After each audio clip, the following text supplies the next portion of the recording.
cahya menawa wujuding para wadya mula gegambaran prajurit Kadipaten Kadiri. Ya. Heeh. Yo. Ayo, Cok. Ini.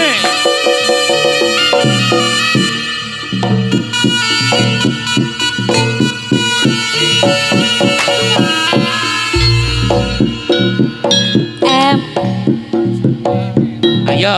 Semenila wase. Oso. Isun yang rika ketani.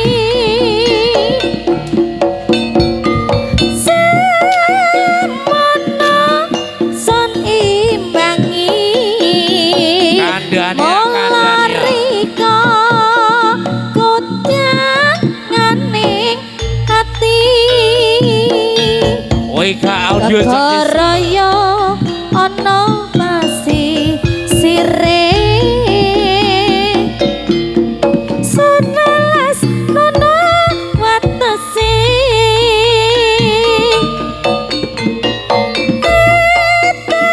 kami balong nongko raina wangi ya mung katon rika. enak rek. Ya wis kelanti mati saiki sewan-sewangan Asik-asik. kepingin kumpul maneh tapi nono dalane emang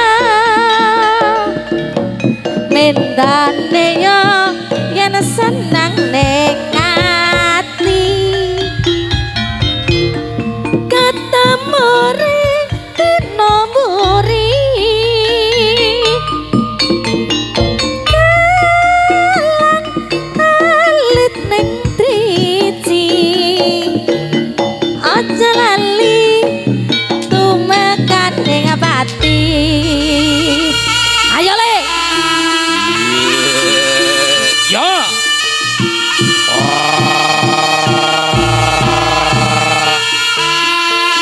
Ayo. Sekabeh prajurit ingkang Kadipaten Kadiri. Prajurit Dewi Sangga Langit kena tak iman nyawamu Baliu. Ayo nemu juru awake matur marang ratu Gustimu boyong sing barok Ya.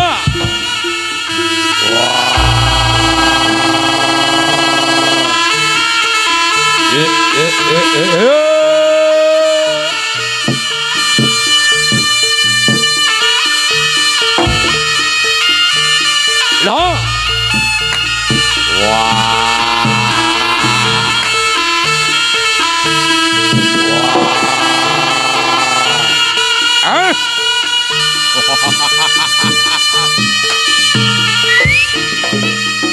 Yo. Loh. Ayo, tinggal.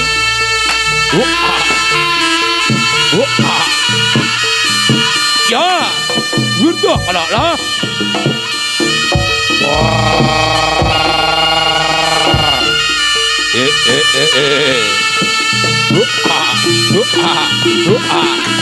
Yo.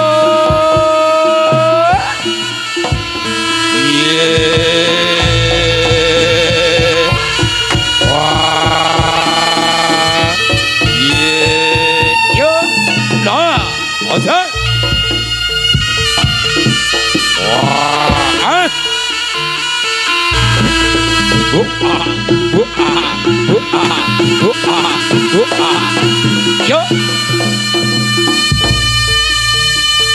Ayo. Ayo kering. Adikku sing Walada. Ayo nek ingkang kalau semul marang Kakang Prabu Singobaro. Dinyonya marang Dewi Sangga Langit.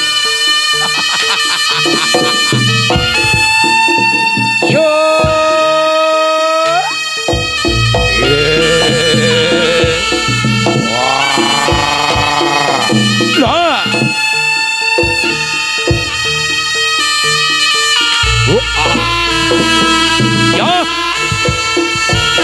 Amo desa mloto. Ayo. Ora maju gawe legane ngadiku. Ya.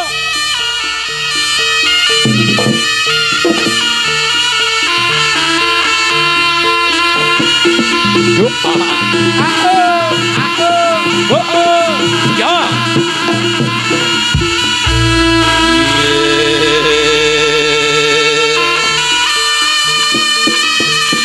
Ya.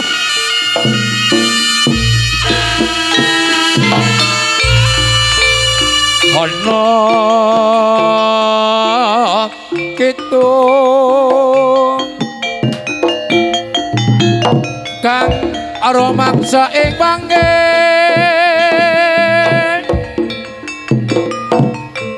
teko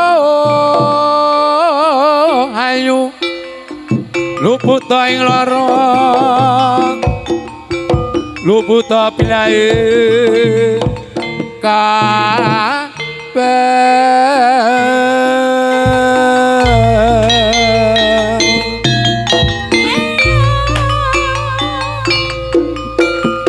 jin setan datang urut panelan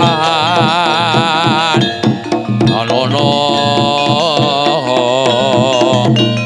wani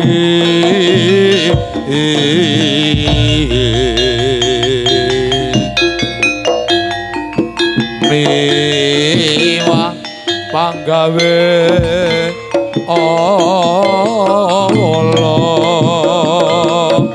gunane wong alopo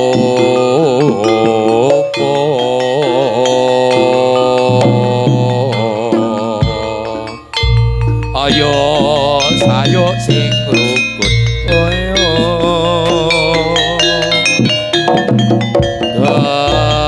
gani atamahan tirta maling adoh tan ono ngarawring pamit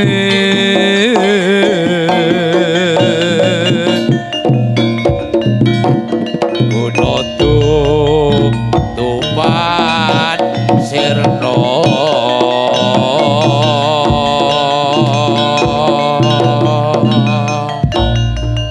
ao eo eo eo eo saking lara pansamya paling saking ngomong pansami miruta welas asih pandulune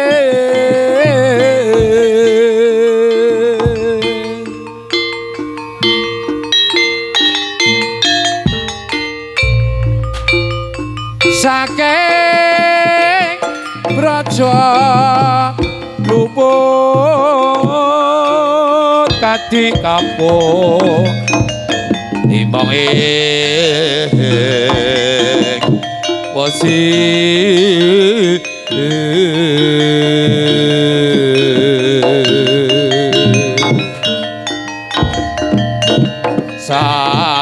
saking wisa dawa sato kala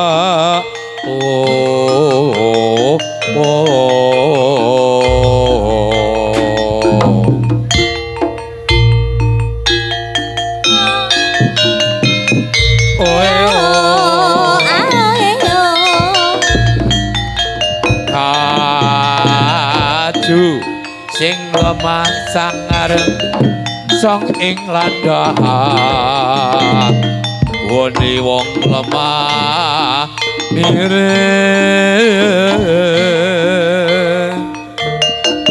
yang panggi oneng ora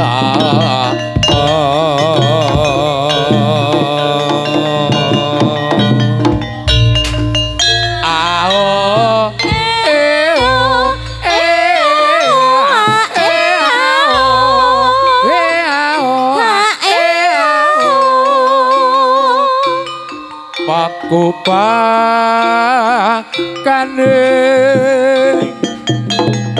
warasa kalen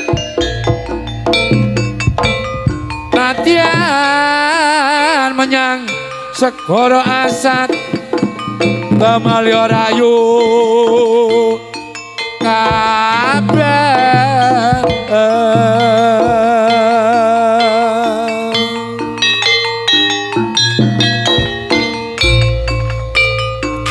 hapan salira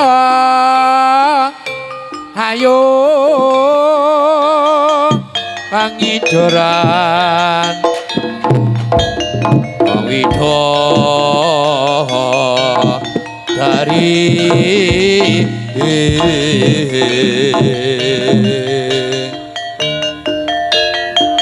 rinapso malaikat saka kaing rasul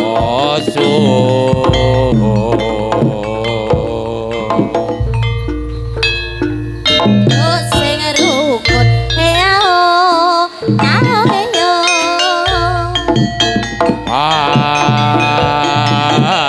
dadi sarira tunggal ati adhah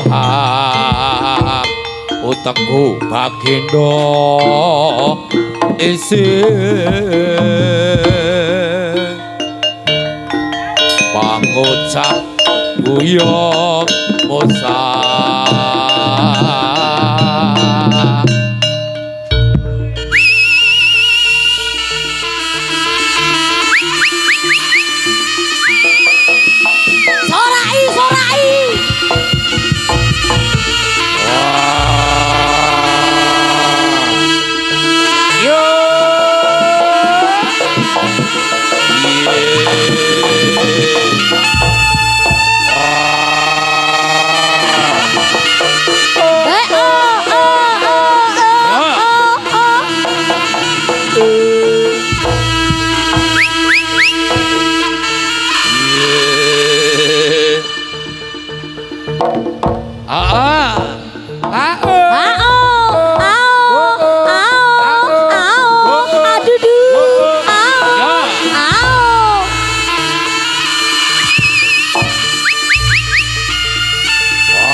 Yo.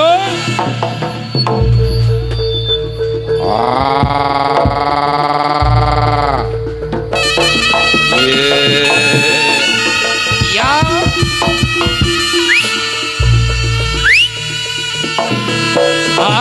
Ose.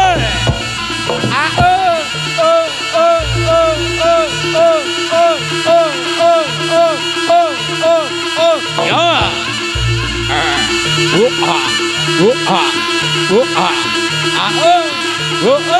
Ya.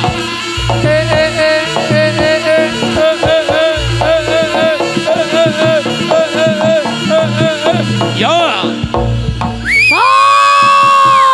Awas, awas. Mas Bes. Mas Bes. Tenang bolo.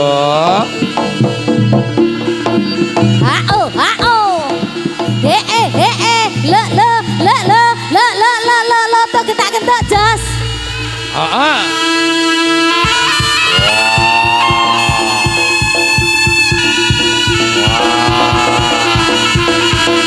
Ronggo. Ayo, muda. Asik.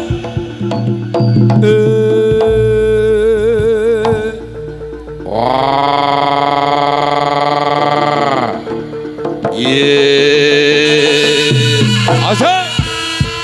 So. Aku. Ya. Aku.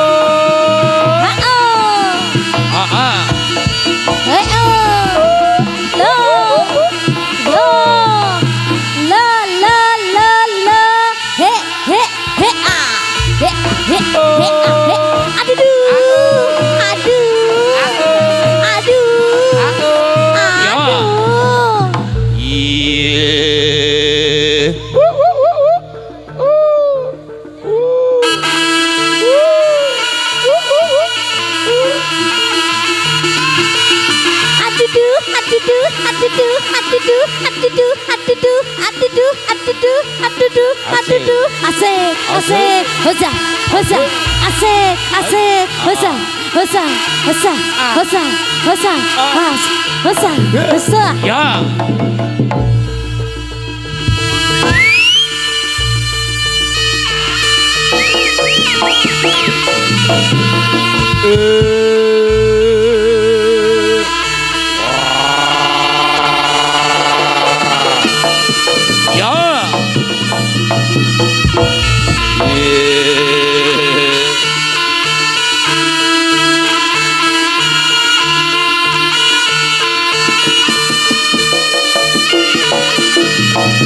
Apa?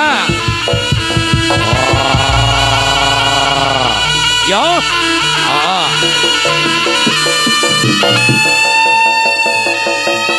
Yo.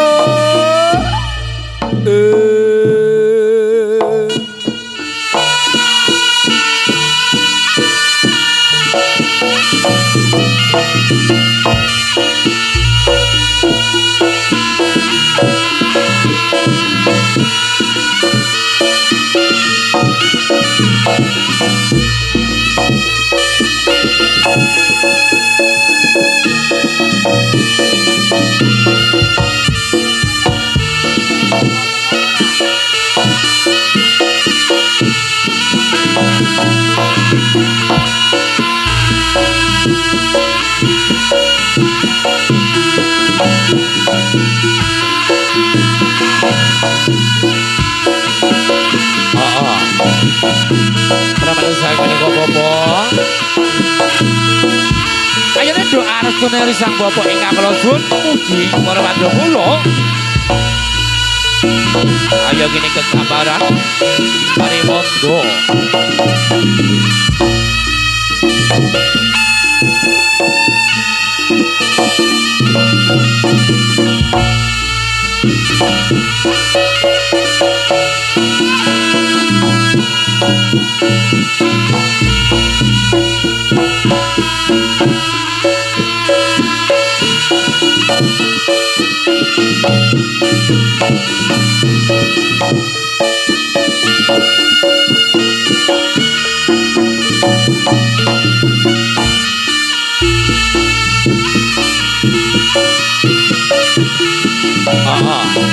Nyuwun idi pangestu kabeh ngiri Sang Bapak.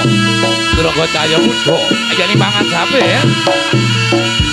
Menika wonten salah sekali menarewanda ingkang badhe anglajengaken pakaryanipun. Inggih menika anggenipun pamanjan dinam. Tansah paringana rahayu, rahayune kawilujengan tinebena saking Gobinda. Yo ngiri kene bali pangestu Bapak tampanana ya ngiri yo.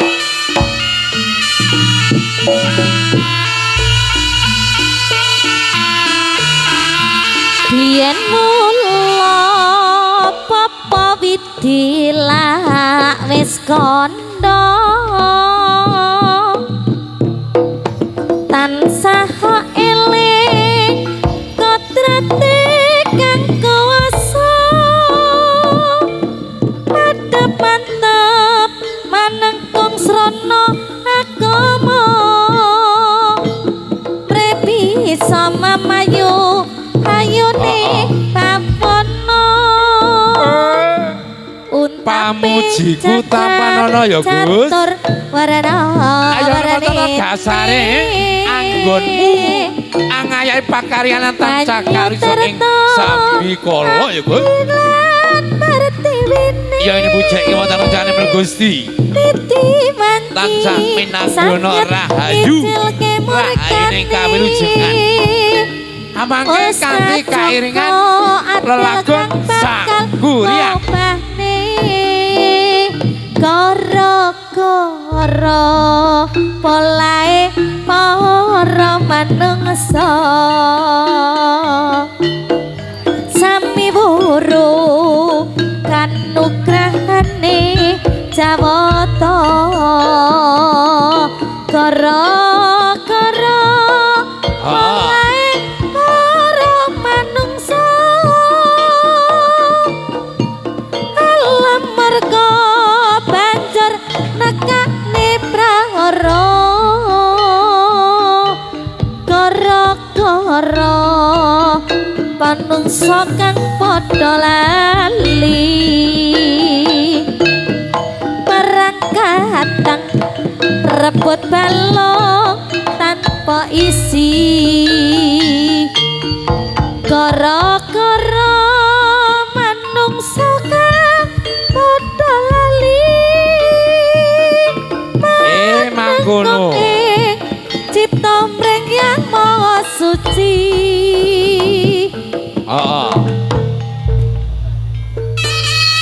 Sik le, kuduran dhisik kuduran. Kenduren yo heeh. Ayo le.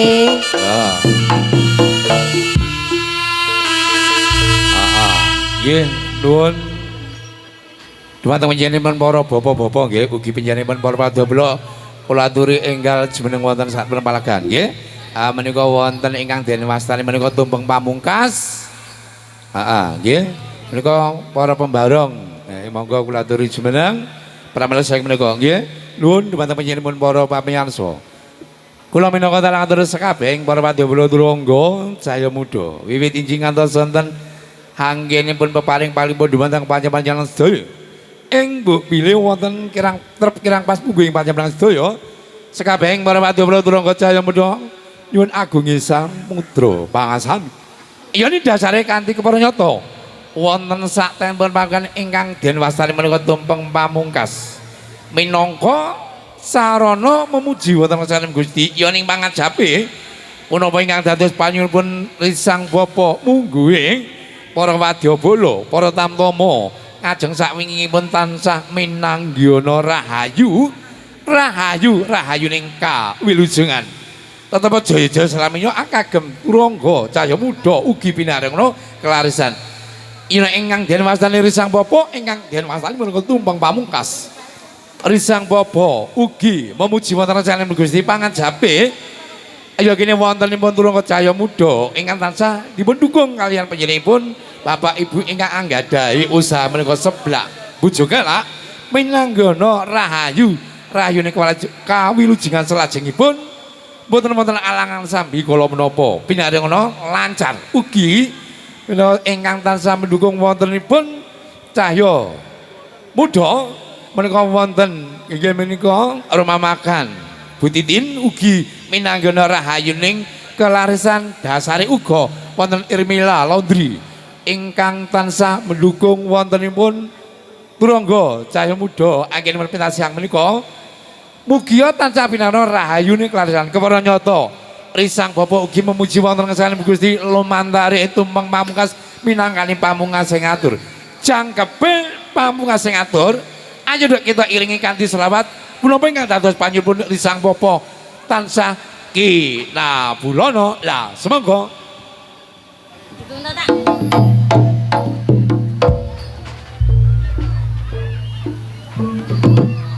Maulaya soliwas. Oh langsung munggah.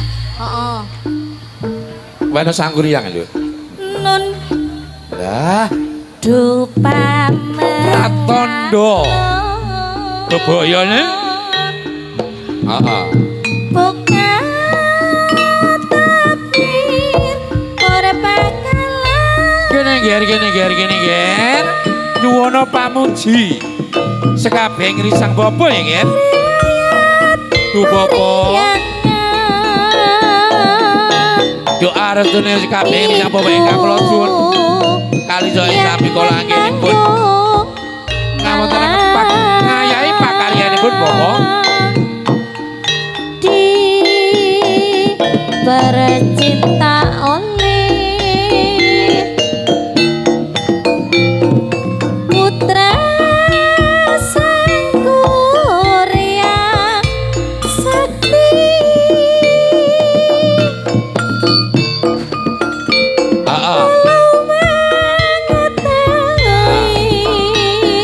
Ingkang wonten ngandhapipun itu menika pamung nggih monggo mikir mawon.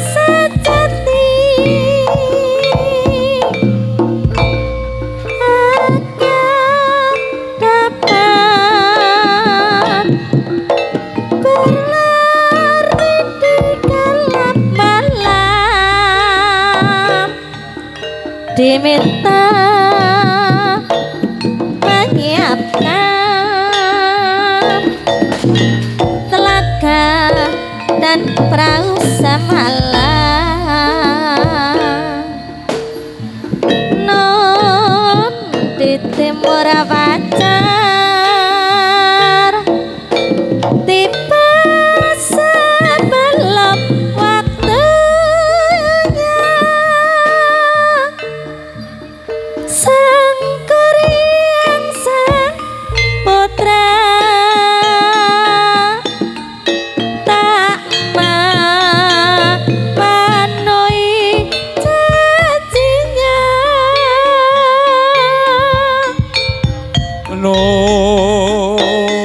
Doba mengalun buka takdir purbakala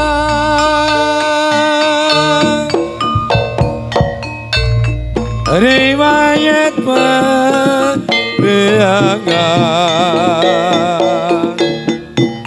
ibu yang menanggung malam di para cinta oleh putra Sang Kuryang Sakti. Walau mengetahui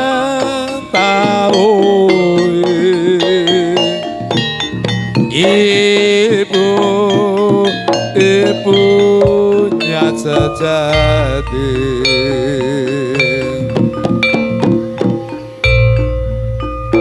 agar dapat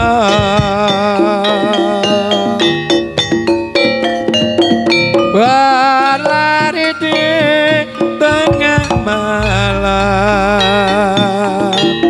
diminta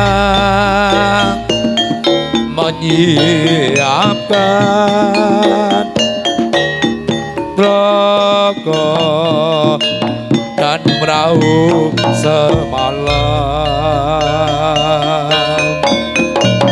Nun di timur fajar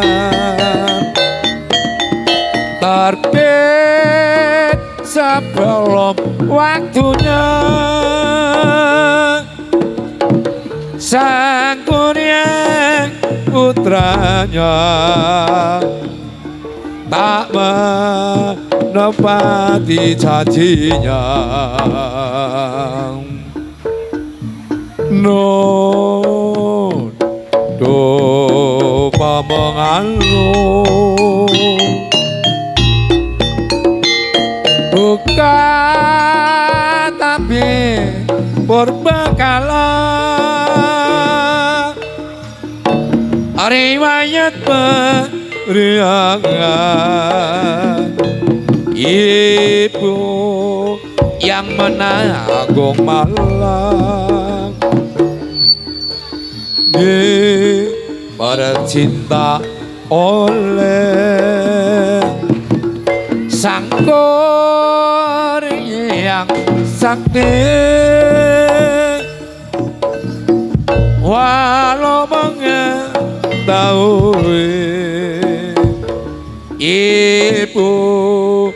ibunya sejati